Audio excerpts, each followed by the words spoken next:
Hey everyone, this is Casey Rain from The Violet Reality. I am here in LA with my co-host Kim Camelia, and today on this episode of Uncovering Prince, we are here with Anthony Malzone, Prince's graphic designer. My name's Anthony Malzone, and I've been I worked with Prince from 2008 to late 2012, 2013. Yeah. How did you get the gig of working with Prince, and when did you first meet him? So I just got back from London, working there for like a year, and I came back in the summer, and I helped set up their LA office, and then from there I was looking for the next gig, and I worked at a place called Cimarron Group, and I met Scott Addison Clay, who I've worked with, and we teamed together to work with Prince. And at the time, before I knew that, we were working on a project which was the Planet of the Apes box set for DVD. And we hit it off really well. And he's like, "Oh, it's a shame you have to go. Like, I really enjoy working with you. What are your plans, next month or so?" And I'm like, "Well, I'm going to another agency, but let's keep in touch." He's like, "Well, there's this project that I want you to know about that's outside of work here, but if you have some time, love to have you help out on it." And, over the time, a month or two passed, we kept in contact, and he was like, "Well, the artist that we're working with is Prince." Mm-hmm. And at the time, he was working on a website with him, and the aesthetic and look that he was going for wasn't exactly there. So he's like, I want to see if you can take a stab at it. And so I was like, "Sure, let me know." And he's like, "What's your, when are you available to meet up?" And I was like, "Anytime, man. Anytime after work, I'd love to help you out." So Prince, when I first started working with him, which was winter of 2008, it was always at night, because I always had a day job to do. And I remember it was December 8th. These dates really stand out because it was such a memorable time. I get a text from Scott, and he's like, "Prince wants us to come over to the house tonight." And I was like, "Oh, okay, sure." And I went home and changed quickly, and we drove out to the 77 Beverly Park place. And from there, we got to the first time I met Prince. He just obviously appeared out of nowhere, somewhere right behind me, and I was super nervous because that's when Scott went to the restroom, and I was all by myself in Prince's house, in the kitchen. And I was like, I hope he just waits and comes after Scott gets back here. But sooner or later, Scott arrived. But it was Prince and I. We, shook his hand, and the first question he asked me was, "What's your availability?" Because I guess he might have been told that there's another guy who's going to come along and help on this project. And that first night I met Prince, we talked about everything and anything and everything about music, politics, the climate that was happening with the presidential election. And then we finally got to talk about what he needed to be done 2-3 hours later. Right. We just talked and just hung out for a little bit. But the cool thing is that once we finished, we were like, "Okay, I guess we could go home now, whatever." He's like, "No, you should come downstairs for a little bit." And we go downstairs and, look down this massive hallway, and it was the drummer, John, all the way back there, and he was just on his drum kit, just waiting for Prince to come back down. So they jammed for another 2 hours after that, and it was just a crazy experience going down, seeing John, and they jammed for a long time, and it was just such an incredible experience that night. In terms of the initial kind of brief that you had, obviously you're a graphic designer and Scott is a kind of web designer. Was it a kind of unified vision of what he wanted as far as website and graphics, or was it kind of I need a website and I need graphics and it's going to be part of one thing that I'm doing? Or what kind of was it a unified brief like that? So when we started on Lotusflower, he was at the point where, yes, yeah. I got my shirt. Awesome, it looks great. It was at the point where the music was done, everything was set. So he had 2 albums of his, and he had Bria Valente's album. So he was almost like, I just need a place for this to be distributed. I'm actually working with a few people, which eventually became the Target exclusive release. And he just needed a vehicle for that to get to the fans. And he wanted that to be something that was done first. He's like, whatever we do, we want to make sure the fans have this access to the 3 albums before anyone else. So at first he was like, let's come up with a platform that we can do that. And at the time, we were working with Paper Vision, which is like, it almost recreates 3D on the web. So at that time, that's what we were using. And I was working on the Twilight website at the time. So we were doing New Moon, and we were doing some Paper Vision experiments with that. So I was like, it seems like a really cool vehicle, because that album was like this incredibly new universe. Lotusflower, to me, when I heard it, was so immersive, and it felt like a journey that you were being taken somewhere, that I was like, let's have the website be something that isn't informational but more experiential. So everything that happened was almost as though it always was the case, that the music was the catalyst. Anything that I did was just a reaction from that. So it was that he wanted a place to have that be distributed for the fans. He wanted a place for them to come before the big release at Target. And for me, all the creativity was basically just unlocked by the music. So I was just reacting to what I heard. So anything that like was on that site that we did the cliff, and that setup was almost as though like TV with static TV with like clips of things. And we had like Kat from K-Rock do a recording of like the intro that leads you into Kiss, and I always felt like that was like the beginning of that album, when you kind of journey through this rabbit hole and you're kind of having that like subsonic sound where you're just traveling through space, like that to me was like you're just reaching for that orb, and once you get on that, you just teleported to like the universe. So that's basically just what I was seeing from what I was hearing. So do you remember, just before the Lotusflower site went up, there was another site, and I can't remember the name of it, and all it had was an instrumental clip of "There'll Never Be Another Like Me"? Really? Yes. So I guess this is news to you. Yeah. And I think maybe this is when he hired you, but it was really funny because maybe this is a month or two before Lotusflower, and it was literally just a website with printsomething.com. And all it had was like a 30-second, maybe a minute, maybe, I don't remember, a short clip of the instrumental of "There'll Never Be Another Like Me," which fans know from Minneapolis Sound album, and part of the Lotusflower set. But the funny thing was that some people thought that it wasn't Prince, and it was just some imitator doing like saying, "Oh, this is just somebody with some Lindrum samples, and Prince would never do this sound again." And but yeah, that was really, really funny. That's news to me. Like I didn't know about that other site that was going on. It's kind of a stretch to call that site. Oh, okay. Yeah. Yeah, just link the MP3 to it.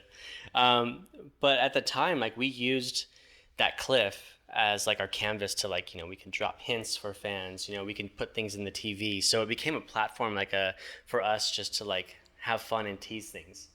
And one night, this is pretty crazy. So I had this design of a jellyfish that had like the top of a disco ball. Yeah, so it was crazy. So this is really cool. So like I was showing him some visuals and updating him on like how the site was looking. And it was weird. Like, I mean, I think that like he was totally hooked into it. Like, but people who visited websites and were familiar with the way that the web was back then, it was very experiential, like, and it was very experimental. Like, we really wanted to push the boundaries and not have it be as though it was a traditional website that had a home button that, had the standard user interface, but it actually was something that we wanted to push the boundaries with and be different. So I was showing him some of the artwork, and he saw the jellyfish and with the top of the disco ball. And the next day, we come back to work, and he's like, put this up on the site.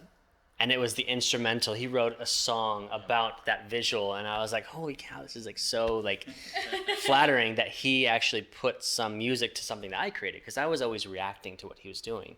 So we vibed off each other in that way, which is really cool. So I would throw something out to him, and he'd be like, yes, let's do that. And then over the years, I remember I would send him stuff, and I wouldn't get a response, and I'm like, oh, he must not like it, So I would go back to the drawing board until I got a response from him. So that's kind of how we worked. But it was cool. There was that vibe on the cliff, and we put things out for fans. So, but that's awesome. That's a cool story. With the Lotusflower site, one thing that I really strongly remember is all the things that were hidden. So you're clicking around on different bits of the site and trying to find something, and there was no visual clue that there was anything there. It was just like randomly click in this place and something pops up and appears. Did you ever, was there ever any concern that like just nobody would find it, or like find things? Or That's the thing, and the beauty of that site is that you had teases and you kind of had hints that there was more to come. So, I believe there was an update to when you finally were able to see the orb, and then you were actually able to probably, I think it was reached for it. So if your mouse hovered over that area, like, it was kind of like pulling you closer. That was our way of letting fans know, like a foreshadowing of like, there's a lot more to this once you just kind of we're still developing it. We hired a team in Hollywood that was working, night and day on it, that was just getting everything ready. Because that was another thing too, is that like he was ready to go. And, days and weeks in Prince's world is like, just years to him. So he, his attention span was like, we had to make sure we said, like, here's where we are, here's where we're going to go, and give him short bites of information because, he was just so anxious to get this site and the music out to everyone. But definitely, we had a lot of fun. Like we had the ticking time bomb that was on there, and I think the rose was there, and I put some things out there that like are subconscious to me that I felt like it was just needed to be there from the music, and even not just Lotusflower, but just his catalog of music. Yeah. And it's really cool how that all came together because to be honest, and I knew of Prince. I was very, I knew that he was an incredible musician, but I didn't know to the extent until I started working with him how brilliant he was. In regards to just his mind and his artistic vision.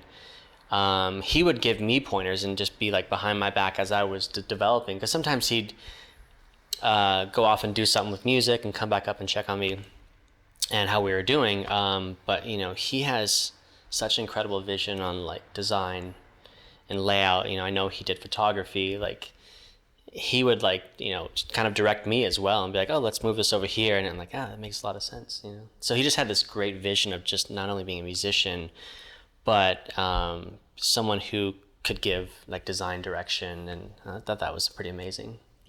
One thing that felt very Prince-esque from the Lotusflower site, and it was completely the opposite of any other website that I can think of, or any kind of multimedia or interactive thing to do with music, was that he had all of us fans waiting for the launch, right? So everyone was logged on no matter where you were in the world. And so I was in England, and so the Lotusflower launch happened, in the early hours of the morning, because I can't remember the exact time, but it was evening in LA, or afternoon in LA, evening in Minneapolis, and therefore the middle of the night in England. So I'm sitting on my computer at like 3 a.m. or 4 a.m. or something, looking at this like blue orb, looking at my watch. I'm like, I'm really tired, but I'm not going to miss this. But yeah, everyone around the world. And so people in mainland Europe, it's even later for them, like 5 a.m. or whatever. But we were all on Prince.org and in the chat room and just like waiting for it to launch. And then it promptly crashed at launch. What was funny is that I remember the day that went live.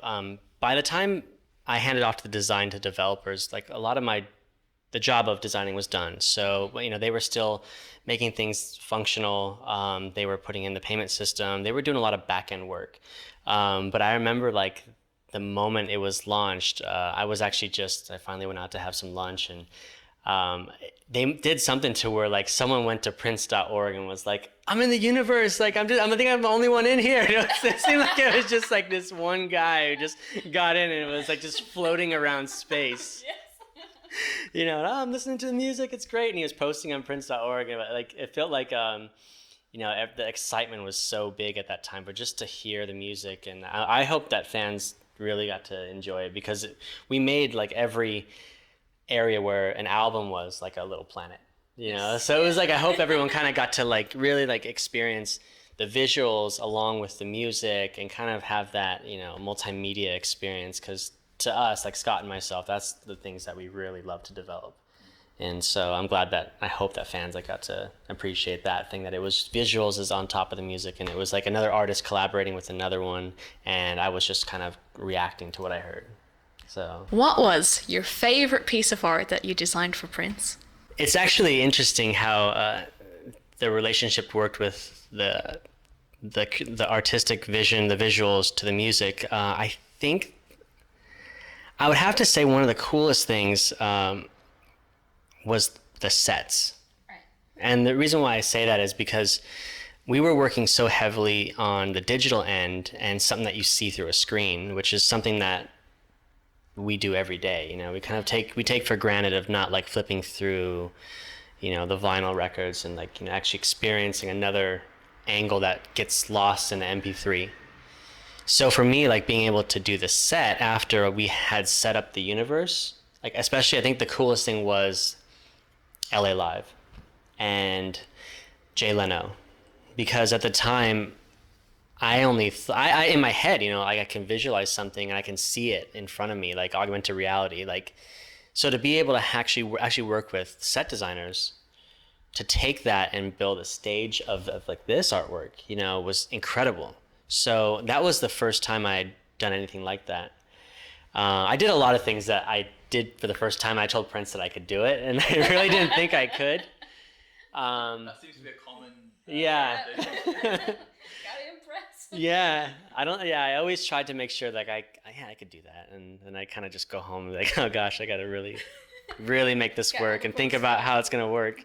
But it would for sure be the sets, and I think that like being able to design on the computer or something by hand on paper and share that with someone else who's a craftsman at like building something in the physical realm. And I remember actually when we were developing the stage for Jay Leno, we actually had a sample of the artwork for the actual physical album. And I remember like sitting over Prince's shoulder, and he held up the record and he had it like where it was 3 walls. Mm-hmm. So in his head, he was like thinking that every wall could be a way to display the artwork. And as the viewer is the 4th wall. So he was literally like becoming the camera and like just sitting at his desk and like picturing how that would work. And I guess he can totally see. I mean, he was just a great visionary. So he saw that stage be like an opportunity for Lotusflower, for Minneapolis Sound, for Elixir, and that's how we came up with just the actual structure of that set. And then the designers went and developed the disco jellyfish, and I think they were hitting lights from above, and then also maybe illuminating some of the lights that were like the tentacles. So that's in a nutshell is like, it's so cool to see something like that be developed in the physical realm, and that's something that I want to eventually still do is like design sets that I can design on the computer, but then see it and walk around it. So that's probably it for sure.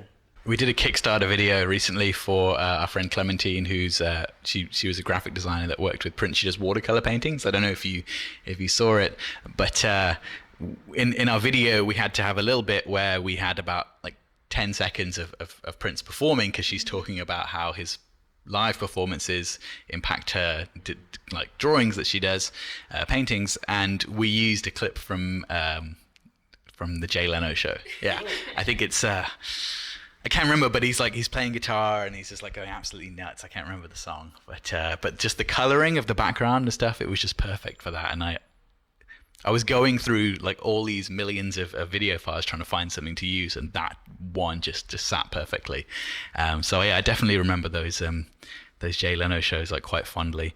And the music videos are fun. Yes, yeah. Let's talk about those. There's Chocolate Box. Yes. That was one of them. With Lala Escazego was the dancer in that. Yeah. And Q-Tip rapped on the song, and then what was the Lotusflower one? Crimson and Clover.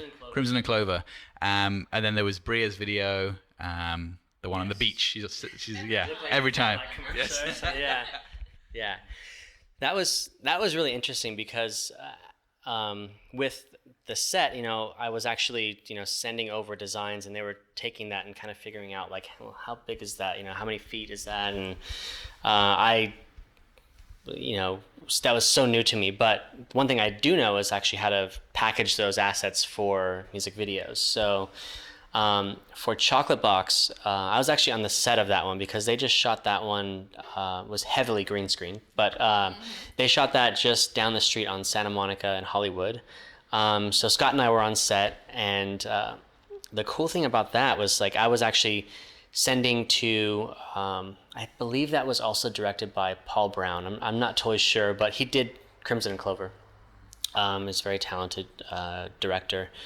But I was able to package up files, and that part where they leave the city and then they start like having this duel, and they're on like one of the planets, like they're on like the rocky surface. So the cool thing about that is I was able to take my Photoshop files and send that over to their motion team. So they took a lot of the textures, a lot of the color schemes from the design, and they were able just to port that into like their 3D renderings and whatever they needed for After Effects. And they recreated the disco jellyfish. They actually got those, like I think it was moving in one scene where they're like just floating, and then like they're having this duel in the foreground.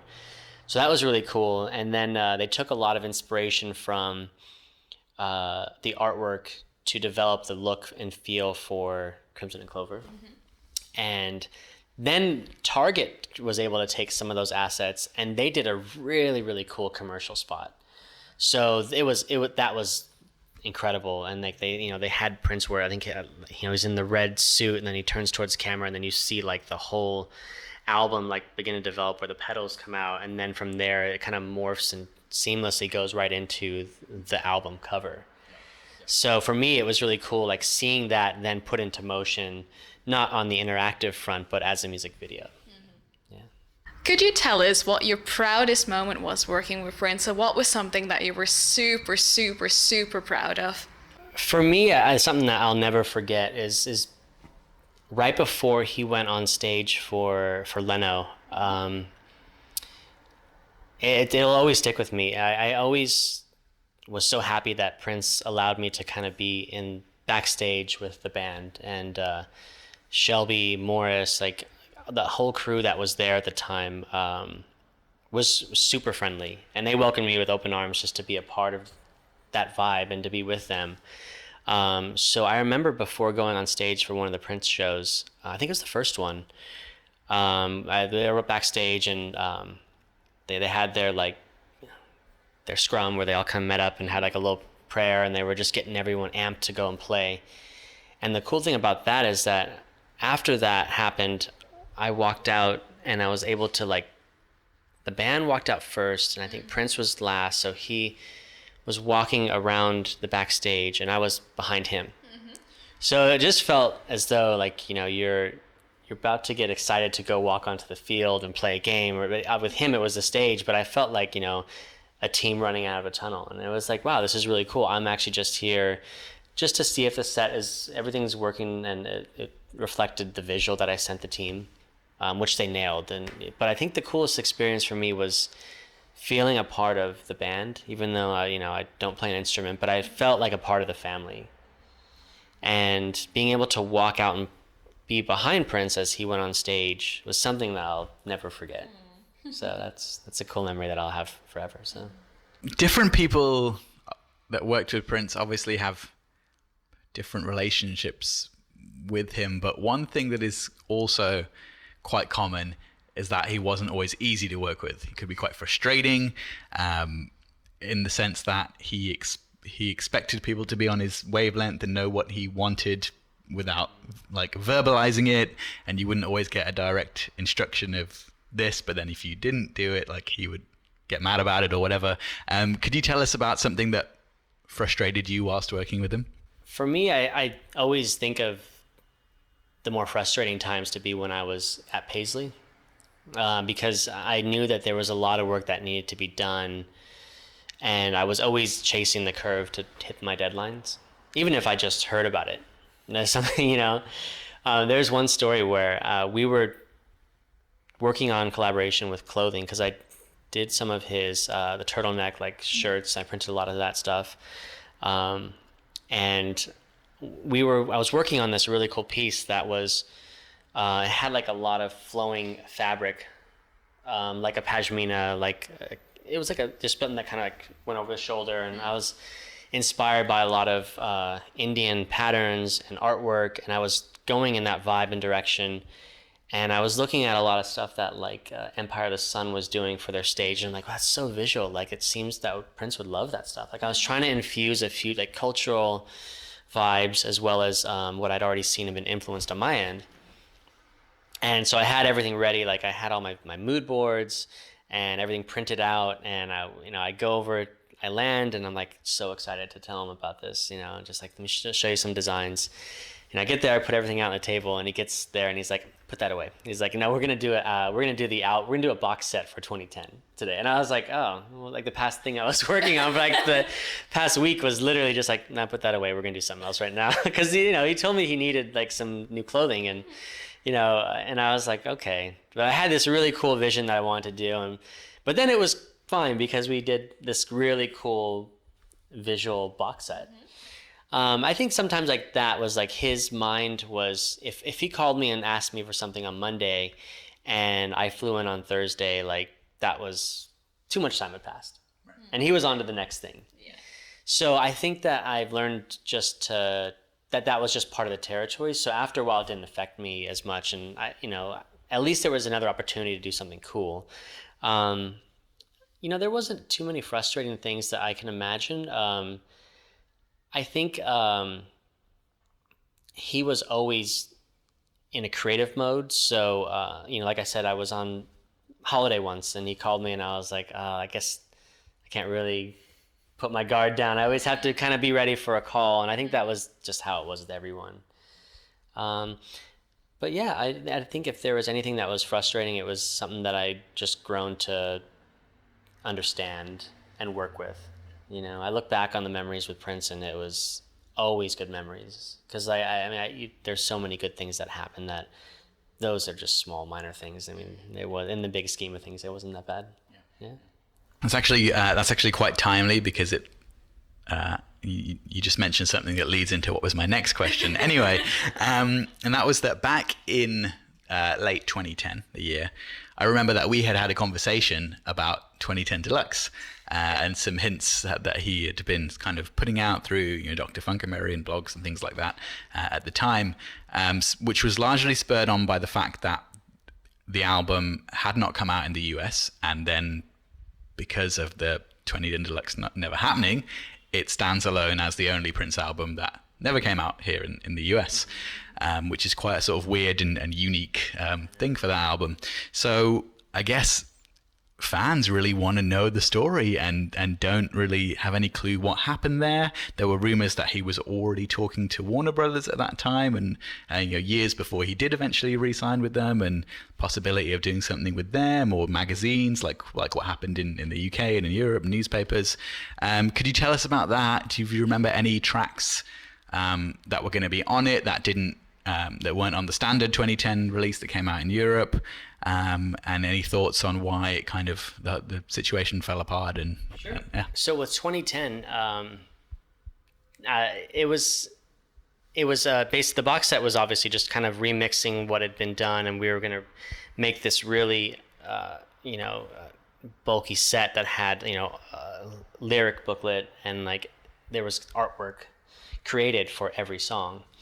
So that was cool. Like I actually was, happy that he wanted to visualize and have like an illustration, like support each track. And for that, like I wanted to 2010, like I was hesitant on taking the symbol and just even messing with that. But like, that's kind of how I integrated like the icon for 2010, which is like taking the symbol and then tweaking a few things and having that look as though it was one new version of the symbol, but it had like characteristics of something new, but it still held on to like a lot of the fundamental shapes that made it so unique.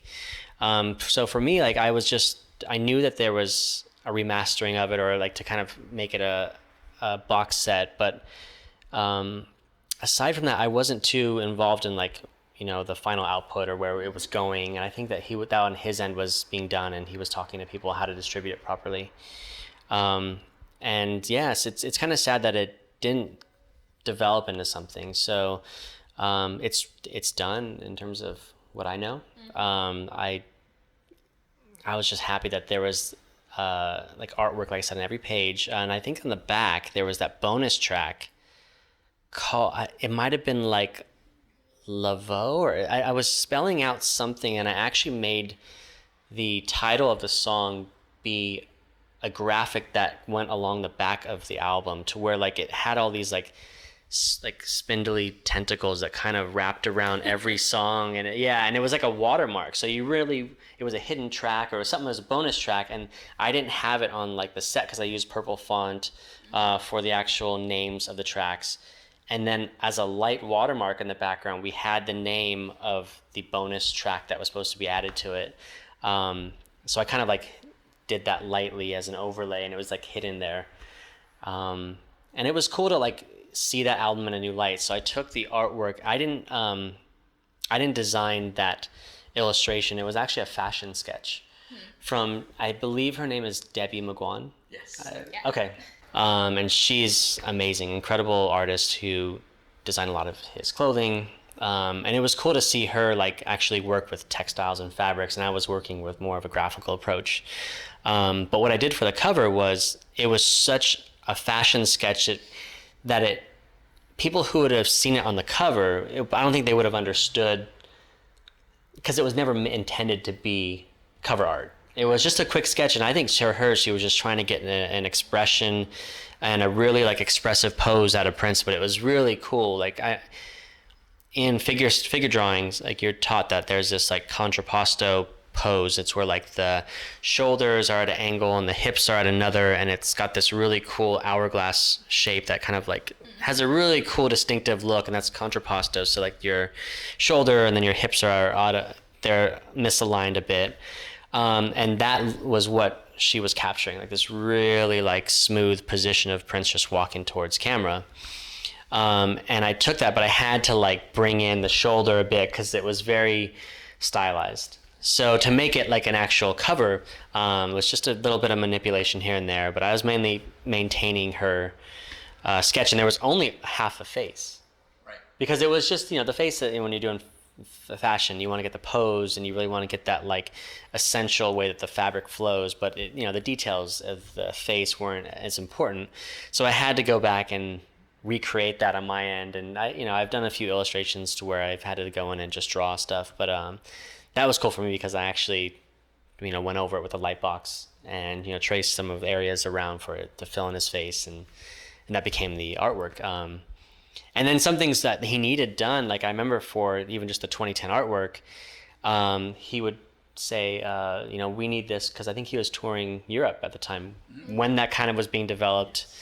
So for me, like the half face of Prince that was unfinished, but it was kind of in progress, was used for like a tour poster, just to get that out. So you'll see some posters in Europe that do have the illustration, but it's not yet finished. So, but it was cool. They kind of like ran with it, and I think they maybe added like something else to like fill in the space. But in terms of like the development, I wasn't included on that in terms of just getting the deal done. But to me, like it was just such a fun experience to like have my artwork support his title tracks. That was just a cool thing to be a part of. Yeah. Did you have any? What was the process of it? You finishing all the artwork for all these songs, and you got this whole box set and it's ready to go, and then it just doesn't happen. Like, was there a moment where it's like, okay, this is not happening, we're moving on to the next thing? Or that's always been a mystery to me, and it's something that I didn't feel comfortable with after his passing to share with the fans. But the cool thing about the artwork is that some of it got into merchandise.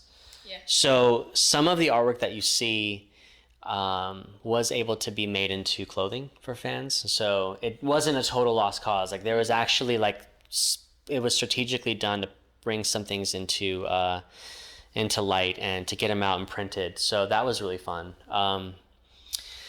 But in regards to like what happened, it might have been who knows? This could still be something that could be finalized. It's in a good spot. The recordings are obviously done, remastered, or done to like have the box be released, and the artwork's done. And I remember at the time I was working with Kiran Sharma, And she was just saying, just make sure you send over the latest and greatest. And she has all the files, and they could do whatever they please with it. So hopefully fans can get that in their hands. I feel like anytime you can get an opportunity to infuse artwork that you're not just hitting an MP3 and listening to it, I would love for the fans to have that. That we miss that a lot in music. So for Prince to still want that to be something that's a thing and to be able to experience that and to flip through pages, I hope that for sure comes out for fans. It's just a good way to experience the music. With 2010, with some of the tracks on there, I remember we had a lot of debate on Prince.org and on whatever groups we were using at that time about if these were the full-length songs, and one in particular was Lay Down, and that was one of the ones that actually later on Prince just did put up the extended version like 2 or 3 years later on one of the Third Eye Girl websites or whatever, and so we all felt vindicated. We were like, yes, we were right, there was a longer version. Do you recall any others from the album that maybe there were extended versions or different versions of that were going to be on the deluxe one or anything like that? That's always been something to me that I was able to just take things and take his initial vision and run with it. Whether there's more extended versions, I'm not totally aware of, but because he's someone who has so many different versions of music in his archives, I'm sure there's some sort of other extended version or just even B-sides that, to that just never even made it to light. But that's what's great about wanting to learn more about him. There's so much mystery about what is still in the vault. I'm sure that, he was someone who probably wrote a song a day. So I'm sure that there's something out there that fans just are excited to hear about, and hopefully there's something out there for them. So I can't totally say for sure, but I definitely know that the way that he works, I'm sure that there has to be more. Do you know whether it's true that Prince pulled the Lotusflower movie from the website right before the website was going to be released? Okay, so Lotusflower was a lot more than just the record. Prince at the time wanted that to become like a music label. So I actually was kind of gearing myself to want to be a part of that and transition, so become more than just the site, because to him at that time it was the Kings of Leon were the huge, and he wanted to be Lotusflower to be a label that you could find the next Sex on Fire track. He was really looking to be let's go find some talent and sign them to Lotusflower Records. So he did have plans for that, and we did see a Lotusflower movie that we actually have, but in terms of it, whether it was finished or not remains a mystery. I'm not sure if that final cut that we have is something that he was that's it, and this is what this is the film that I want fans to see. But I do know that there was definitely a movie that was supposed to be attached to that, so I would love to see that be released. I'm not sure, has that been, to have fans seen? No. I know they've seen that teaser trailer where you see everyone being I'm here, I'm on the shoot today, but I don't know exactly what we're going to do. And they're kind of just rolling along with it. And then there's some footage that Afshin shot as well. So he was, I think he was working 3121. And I'm not sure, was that also in the edit? So was that completely two different things? Because it seemed like it kind of bled into that, where there was a house party vibe. So it was the 3121 movie, because in the 3121 album it says 3121 the music, and so that was the first hint that there was a movie.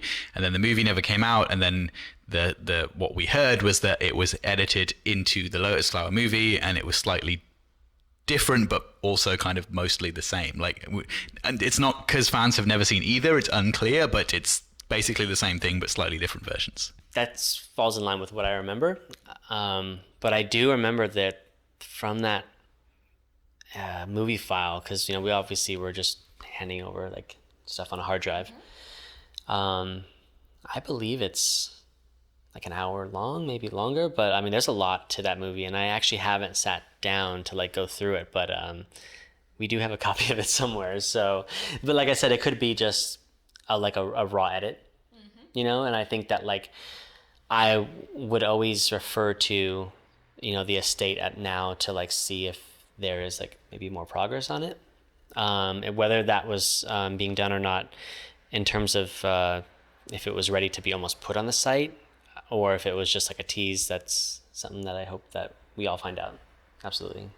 The other rumor from that time was that the Lotusflower film was also potentially going to be released in France through Prince had this deal in France with Because Music, where Lotusflower was released as a single disc with just the Minneapolis Sound album, but it was still called Lotusflower. And there was a rumor that circulated that at one point the movie was also going to be included with that, which also never happened. But I don't know if you would have done any different artwork for that, because it's primarily the same artwork, but it just came as a single disc with the one album rather than the set. In regards to Lotusflower, we were actually going to do a remix with Target. So I actually took a lot of the shots that they had in the commercial, and I was blending those together for an album cover. So that was in the works. He wanted Lotusflower to be a place where people can come and have what Netflix has. It's just, he was really ahead of the curve. So he wanted that to be where it could be movies, and you can go and like, we built out like this ticketing booth, and it looked as though you were actually being at a cinema, and you're going in, you get your ticket, and then from there you would experience a live performance. He was actually against that being something that you only experience live. Like there was things that he was like, this is something that we need to have for fans, that is just for, you need to be there. Like we can't replicate that. But he did want to have content be served as though it was its own network.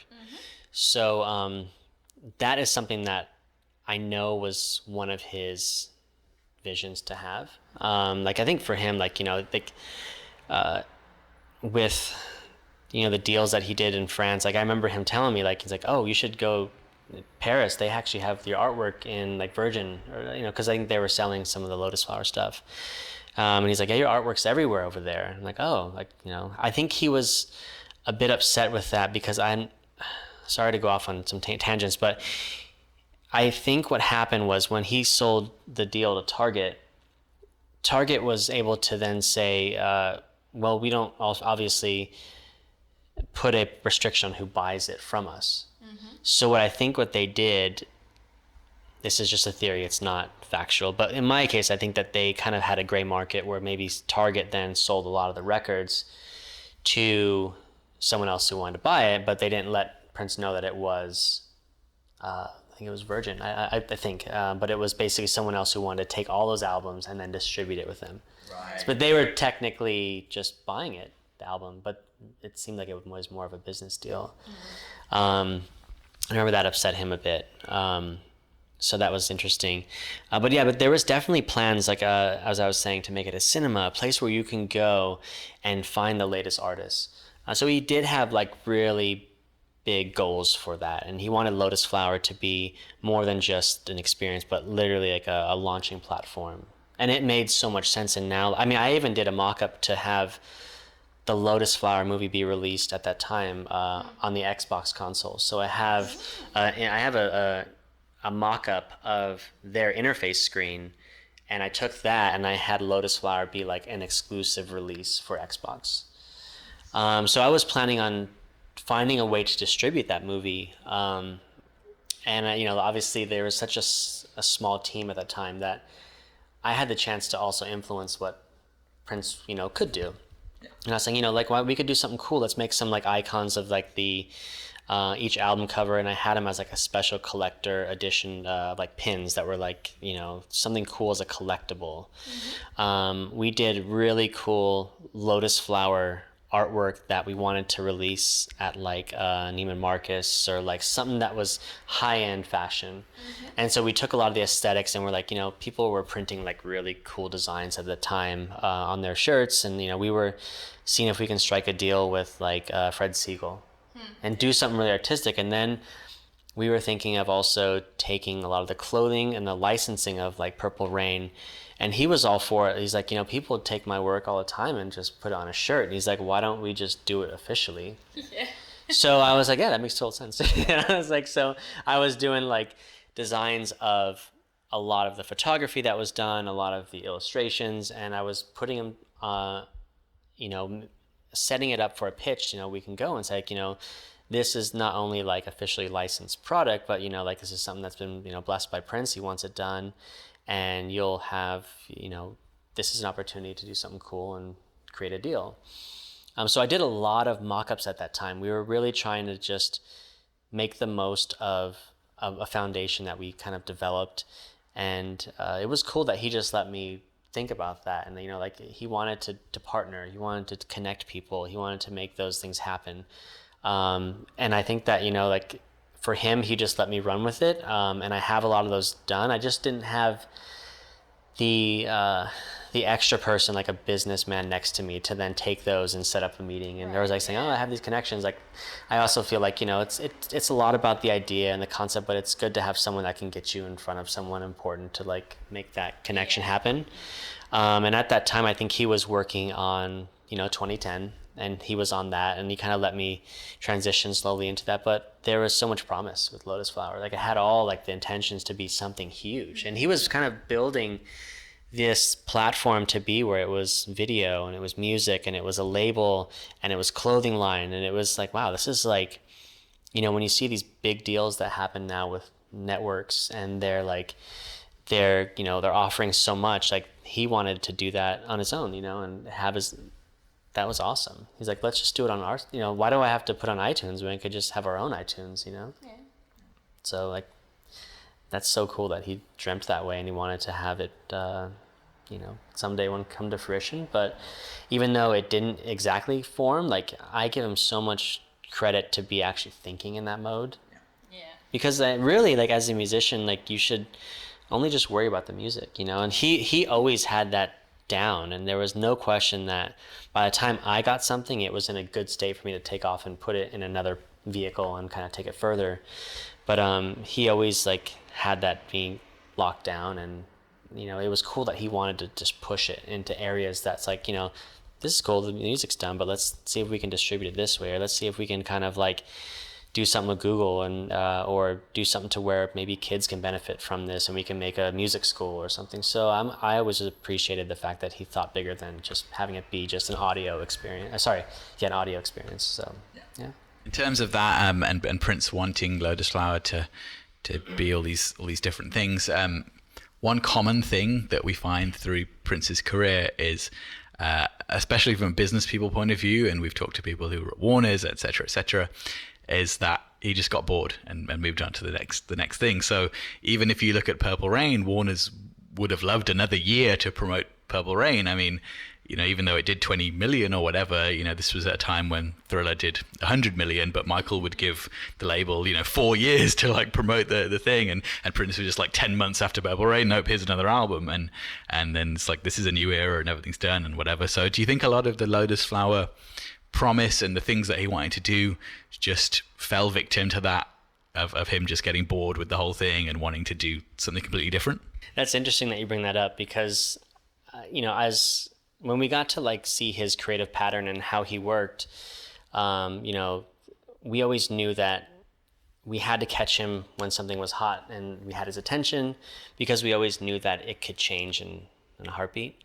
Mm-hmm. And absolutely, like he had so much. I mean, that was a big goal, to have Lotusflower become, like a label and to be able to distribute content was incredible. But I realized that as a musician and as an artist, that to him it was, he wanted to like kind of have these seeds of vision of like how something could be, but he put people in the position to then carry it through. And I just know that it was just getting closer to him like being just maybe tired of just, it would require a lot more work. And it's not like he didn't want to put it in, but I think like just visually he was someone, and musically was someone that was just changing constantly. That's just how many artists do work. And I feel like if it wasn't for that mentality, I think, you would have had an artist that just kind of put out the same music. And, I think I appreciate the fact that he was someone who always reinvented himself and changed. And that happened with Bowie too. Like, it was like, they wanted to capitalize on this look of like Ziggy Stardust, and but that's just a phase that they're expressing and they're getting out, from within them. That, it doesn't mean that you have to be doing Ziggy Stardust when you're like, 50 years old. Like, you can be someone else and you can evolve. And I think Prince was in that same mindset that, he was able to, he had so much in his head and so much that he wanted to do, that we've been blessed with someone that was actually not afraid to move to the next thing. Yeah. I think that's incredible, because, there's phases of artists who have their blue periods, and they have their period where they're feeling, your expressions and emotions and feelings throughout a year can change. And, that brings out different pieces of creative. So while that is something that Lotusflower didn't become what it was supposed to be, we would have never gotten Third Eye Girl. We would have never gotten the 2010.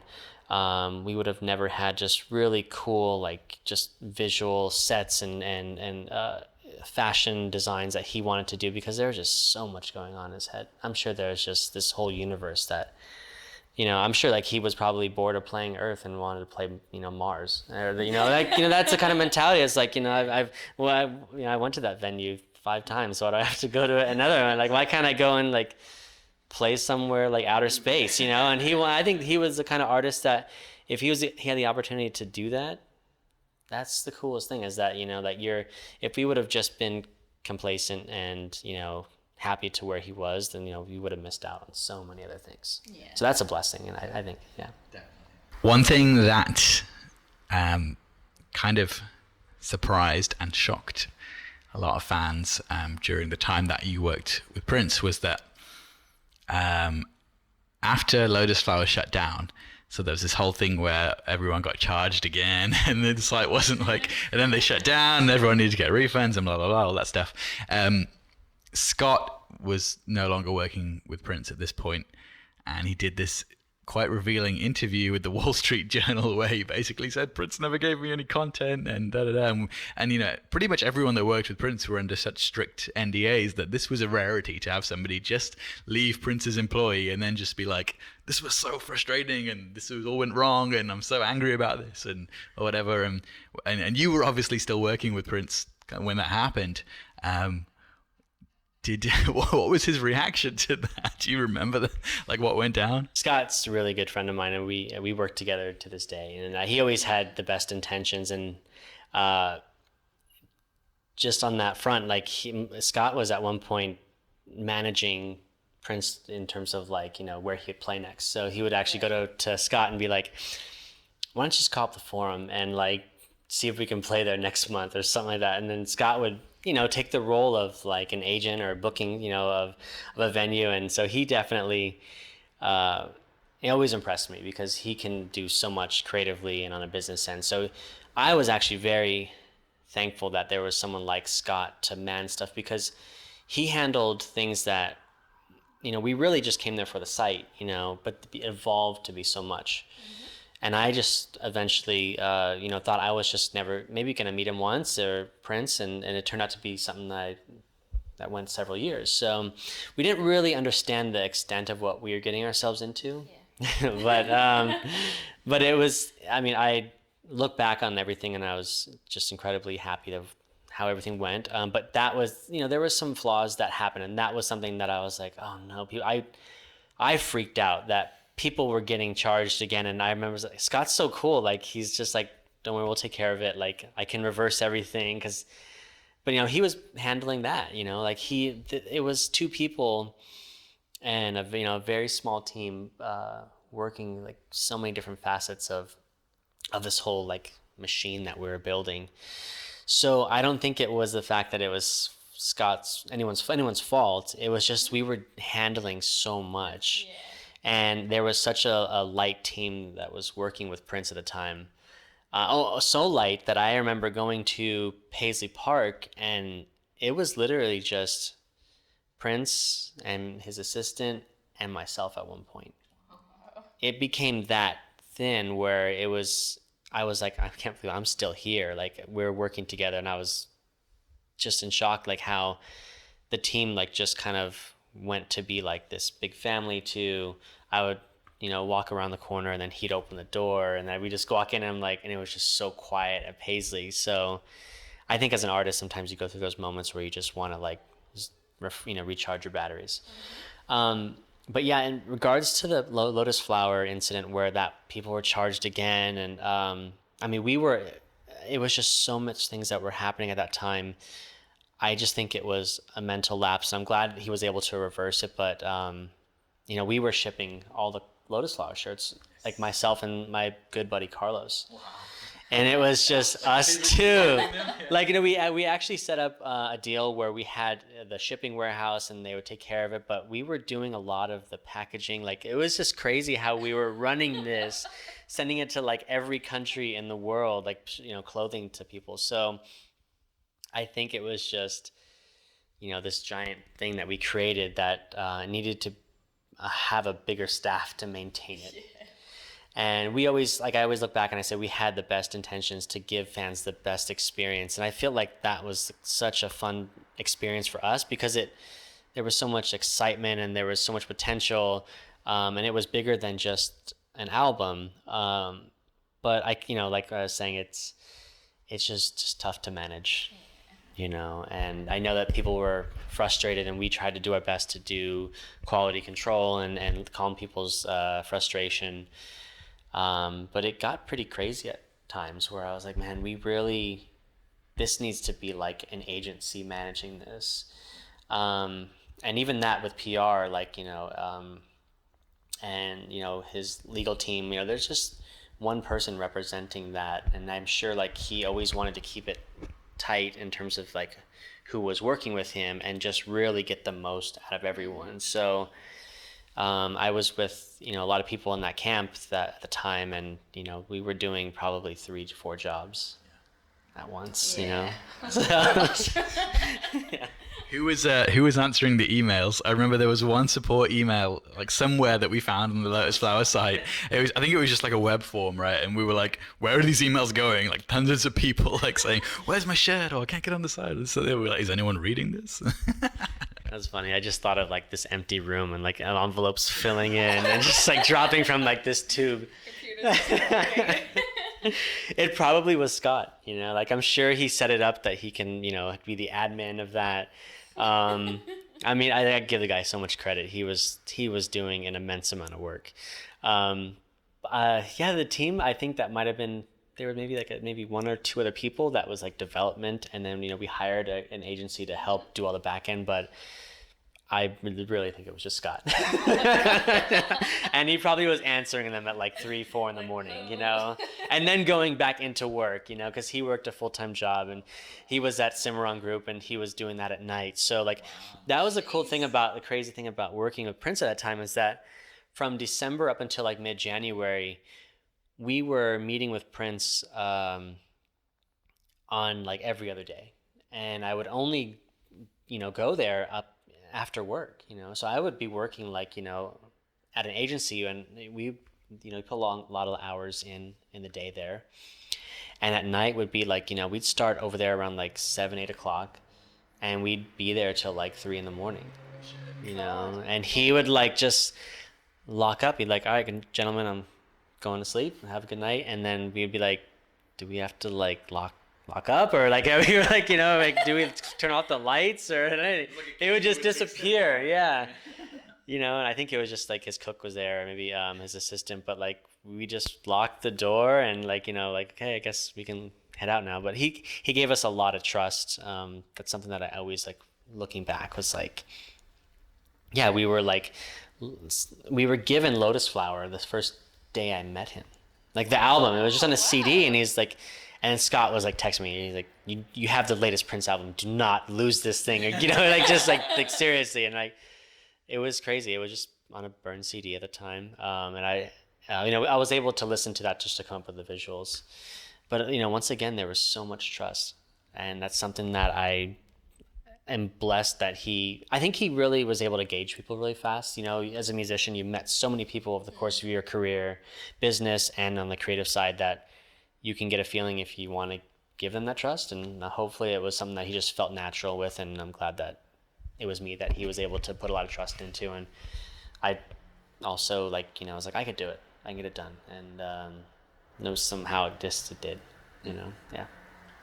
With the Lotusflower album, there was the physical configuration, and then there was the online configuration, and then the morning after was on the online one and not on the physical one. Crimson and Clover was vice versa. And then it turned out that some of the songs had originated from the 3121 sessions. I think Boom was from 3121 sessions originally. But do you, from that first configuration that you heard, or any further configurations before the album came out, do you remember any songs that actually just didn't make it on the album or was completely pulled, anything like that?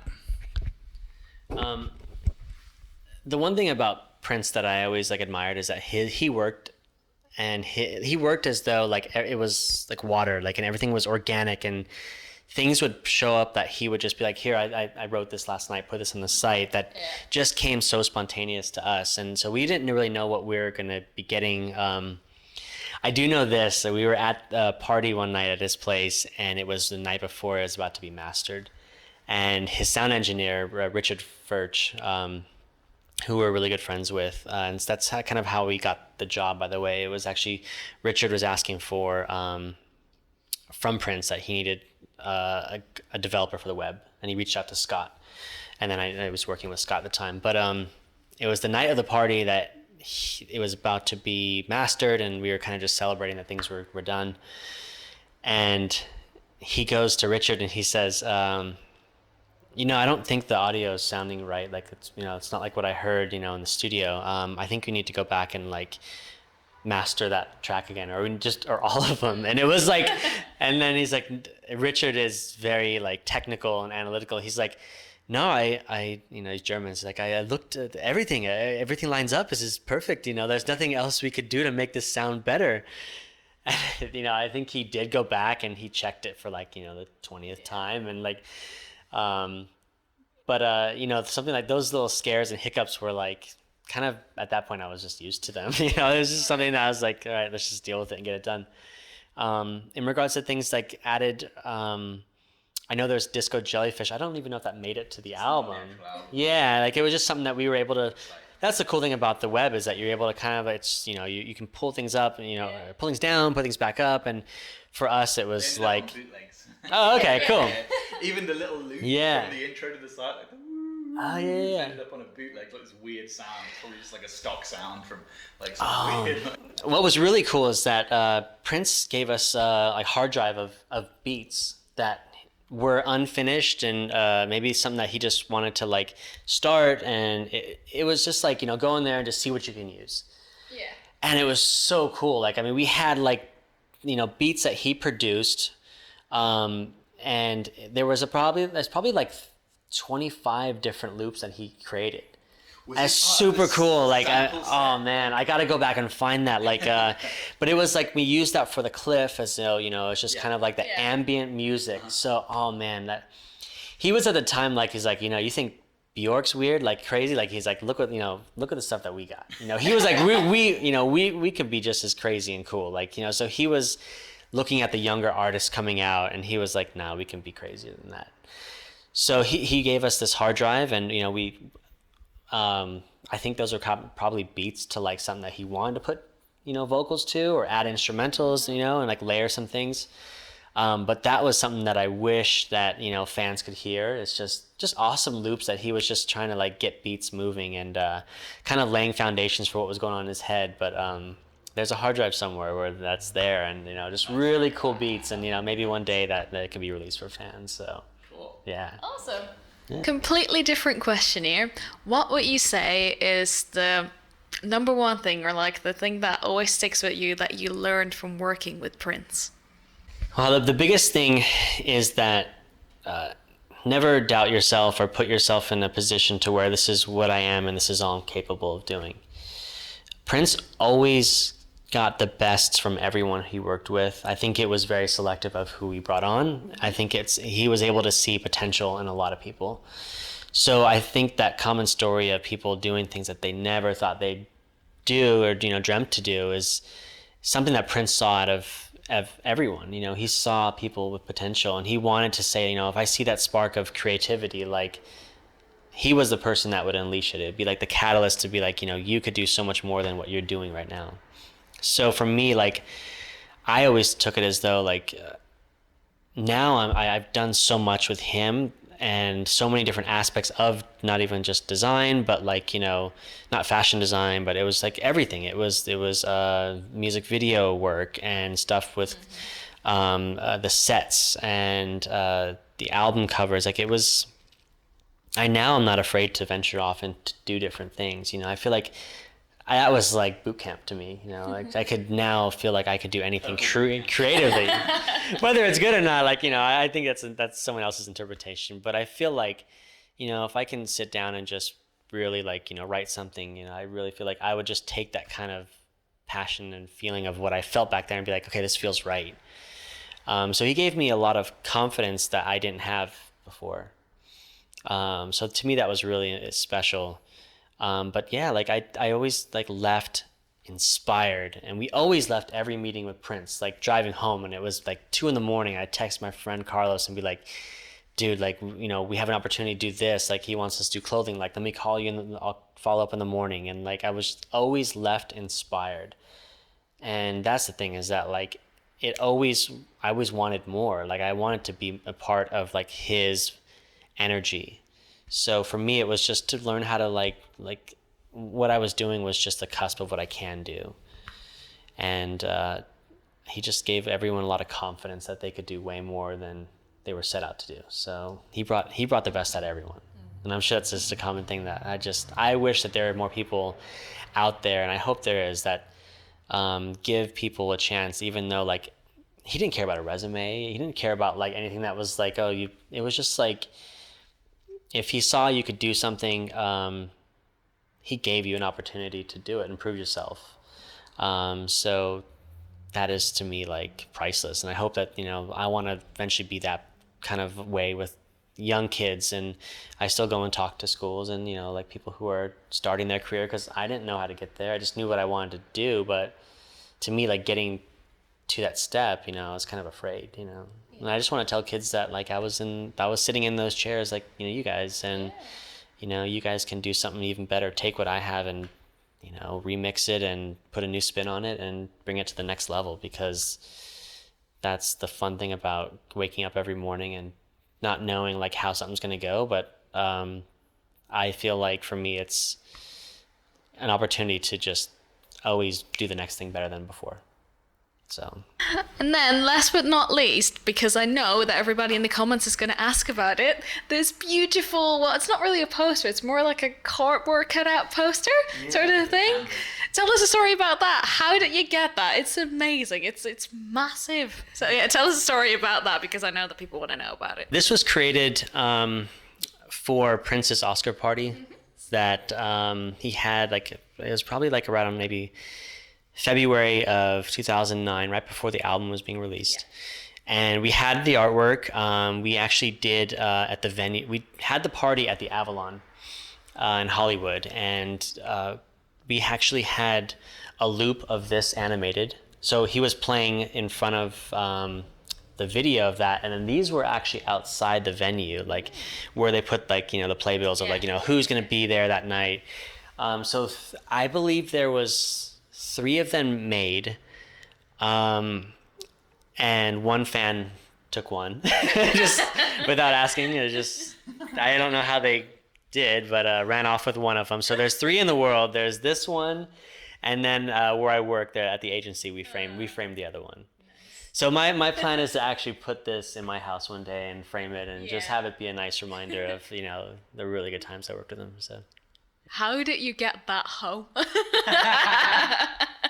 I think it had to go over someone. We, like, it's like putting a Christmas tree in a car. You just had to, like, just 15 minutes, we'll be home. Just bear with it, So I'm glad I kept this throughout the years, and it's something that I I've always envisioned wanting to like, frame it nice and put a mat around it and, have this be something that has a presence, because it does. And it was something that I took a risk on, even not showing Prince's face, like in the cover, like, I just felt like that is his third eye. This is actually supposed to be like something that's your subconscious, and it's supposed to be as though you're getting in touch with something that's not even on this planet anymore. It's something higher than the physical realm. It's very spiritual, and that's what I heard.